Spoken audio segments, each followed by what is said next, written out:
All right, everybody, I am back with a brand new DC update. And you know, I'm sporting a new hat. I love baseball, and I love the Diamondbacks, and my kids got me this brand new hat. I love it. It's got the American flag on it, and there's nothing more American than baseball, and I am a massive baseball fan. So I wanted to thank my kids for getting me the hat. I also have another hat you'll see me sporting in some other videos. But it was time for me to get some new hats because my other ones were about 8 years old and they were pretty ragged. All right, on that note, let's get into some of these photos. Some big things happened today. There are some asinine quotes by James Gunn, and we're going to talk about a few things. Now, I did a video earlier today talking about how, the real reasons why The Flash failed. And there's still people coming out blaming Zack Snyder, which is completely asinine, guys. It's just stupid. You can't blame Snyder for the failure. He hasn't done anything for the studio in 6 years. It is not his fault. It is the studio's fault. It is squarely on the studio. It is a fact. You cannot defend that. You cannot defend it at all.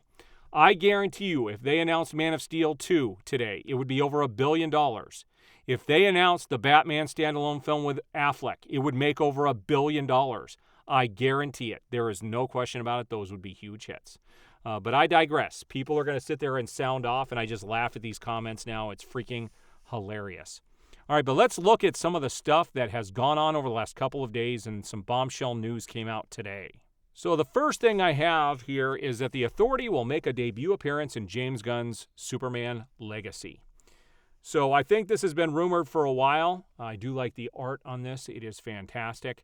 Again, we're going to have some weird characters that I think most people don't care about. They really need to build their main characters first, but this is the route that they're going to go. We're going to get Creature Commandos. We're going to get the Authority, and they're going to make a debut in Superman Legacy. I really hope that James Gunn takes this film seriously. I do not want a joke fest. What James Gunn says and does are two different things, and so I am worried about this movie.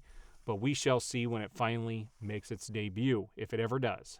Oh, and here's that other hat I was talking about. So this is the other hat that my kids got. It's got a mixture of their current logo as well as some of that turquoise from their original logo. So I love both of these hats. They're amazing.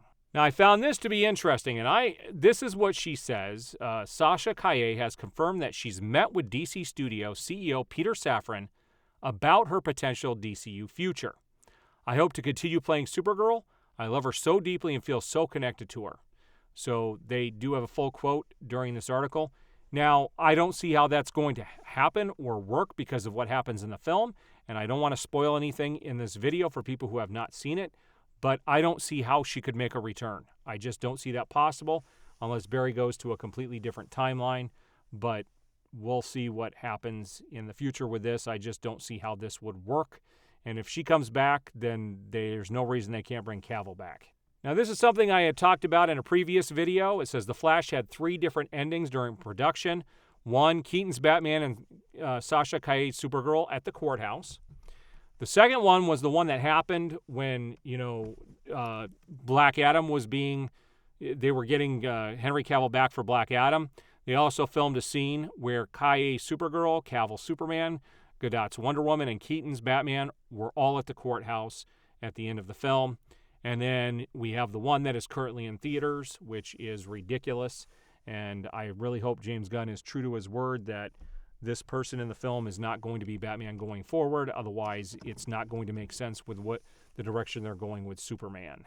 So this is another quote that we have here. It says, Zack Snyder is excited to see Ezra Miller's The Flash. We're going to see it next weekend. Super excited. Ezra, I love him. I've been texting with him. I'm just excited to see it.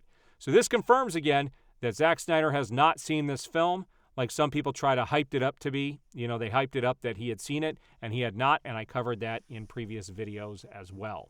Now, this is just a reminder, and this kind of trails off of what I talked about in the last video, is that James Gunn's first action as DC's new chief was to get rid of Henry Cavill and Gal Gadot. We didn't fire Henry. He was never cast, Gunn said in January. This was his dismissal. Again, this was them dismissing him right after the studio a month prior to this or so, or a couple months prior to this, had announced that he was back. And they knew that this was happening and still paraded him around like he was back. And that video is still out there on DC's channel. And then this is the big news of the day, that Gal Gadot confirms she's not returning as Wonder Woman anymore. The fact that I don't have to sit at home and just wait for the next offer is something that makes me feel empowered. Yeah, it looks like they let her go. She is supposedly not coming back. The nail in the coffin was when they canceled Wonder Woman 3. So we lost Henry Cavill, we lost Ben Affleck, and we lost Gal Gadot. Now, talking about Ben Affleck, here's an interesting fact. He just had a quote. I actually saw the video this morning, and he had a quote saying he loved his time on The Flash, and he said it was over too soon, indicating that he wanted to do more and would love to play that character some more. But as we all know, he will not do anything for Gunn's DCU. He refuses to, and we've seen that from quotes in the past as well. Now, this is the most ridiculous thing that I saw today. And this is what irritates a lot of people. It looks like they're rebooting everything except The Flash and possibly Peacemaker and Amanda Waller. It says, James Gunn, when asked how Peacemaker will work after the reboot, you'll just have to wait and see. Yeah, they've got a lot of explaining to do. There's no reason why his characters will make it through and then they're going to crap on everything else that was part of the DCEU. It looks like they're going to get rid of everything else and keep only the stuff that he was involved with and get rid of everything else. I mean, if you look at his Suicide Squad, he did get rid of most of the original cast members from the first Suicide Squad movie, and that was like the first thing he did was he had to make it his own and get rid of those legacy characters, which I thought was a little bit ridiculous about his version of Suicide Squad. All right, so as you guys can see, there's lots of information getting tossed around, lots of different things being talked about, and things are in flux. And the thing that disgusts me as a fan is they're getting rid of all of the people that you see behind me, but they're going to end up keeping Gunn's characters. It's all about Gunn. The whole thing's about Gunn. You know, when Zack Snyder was creating his league, it wasn't all about him because he didn't direct Aquaman. He didn't direct the Suicide Squad. There were other people involved, but the universe at least meshed. And now we're getting Gunn, who's going to have his hands in absolutely everything. Writing, directing, producing.